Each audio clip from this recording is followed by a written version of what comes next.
അങ്ങനെ സമയം 5 മണിയായി. നേരെ വാഷ്റൂമിൽ കയറി മുഖമൊക്കെ ഒന്ന് കഴുകി നേരെ കോളേജിന് വെളിയിലിറങ്ങി. അവിടെ ആണെങ്കിൽ പിള്ളേരിങ്ങനെ യൂണിഫോം ഇട്ട് പാടിപ്പാടി നടക്കുന്നുണ്ട്. നേരെ അജിത്തേട്ടനെ കൂട്ടി സിറ്റിയും ടൗണൊക്കെ ഒന്ന് കാണാൻ വേണ്ടി പോയി. ഞാൻ ആദ്യമായിട്ട് ഇവിടെ ആയതുകൊണ്ട് അജിത്തേട്ടൻ എനിക്ക് വഴിയൊക്കെ ഇങ്ങനെ പറഞ്ഞു തരികയാണ്. അജിത്തേട്ടൻ നമ്മുടെ നാട്ടിലാട്ടോ. ഇത് പമ്പിൽ കയറിയപ്പോൾ കണ്ടൊരു വിചിത്രമായ കാഴ്ചയാണ്. പെട്രോൾ വേണമെങ്കിൽ ഹെൽമെറ്റ് വേണം. നേരെ അങ്ങനെ ഞങ്ങൾ ടൗണിൽ പോയി കുറേ കളക്ഷനൊക്കെ എടുത്ത് കുറച്ച് സാധനങ്ങളൊക്കെ വാങ്ങാണ്ടായിരുന്നു. അതാണ്ട് ഒരു കാള ഇങ്ങനെ ഇരുന്ന് ഷവർമ്മ കഴിക്കാൻ വേണ്ടി നിൽക്കുന്നു. ഇവിടെ പാനിപ്പൂരിയുടെ സീസണാണെന്ന് തോന്നുന്നു. എവിടെ നോക്കിയാലും പാനിപ്പൂരി മാത്രമേ ഉള്ളൂ. അത് കഴിക്കാൻ വേണ്ടി കുറേ ചിക്സും ഉണ്ട്. ഇത്രയും ചിക്സ് എവിടെ നിന്നാണോ ആവോ. ഇതൊക്കെ കഴിഞ്ഞ് ഞങ്ങളിങ്ങനെ പോപ്പാണ് ഒരു ബായ് വലിയ കാര്യമായിട്ട് നിന്നിട്ട് കരിമ്പ് ജ്യൂസ് അടിക്കുന്നത്. അങ്ങനെ കാപ്പൊക്കെ കണ്ടിങ്ങനെ നടക്കുമായിരുന്നു. ഞാനാണെങ്കിൽ വഴി അറിയാത്തതുകൊണ്ട് അയച്ചേട്ടൻ്റെ ബാഗ് പിടിച്ച് കുറേ നടക്കാണ്. ഇതാണ്ട് ഒരു കാള കഴപ്പാണിക്കുന്നുണ്ടോ. ഇതൊക്കെ കഴിഞ്ഞ് വൈകിട്ടായി. ഞാനും അയച്ചേട്ടൻ നേരെ തിരിച്ച് ഹോസ്റ്റലിലേക്ക് പോകാമെന്ന്.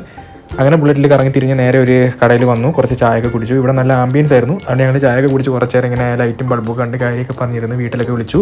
അതിനുശേഷം നേരെ ആ ഇരിക്കുന്ന കാലത്തിൽ നിന്ന് വന്ന് ഈ ബിരിയാണി കഴിച്ചു.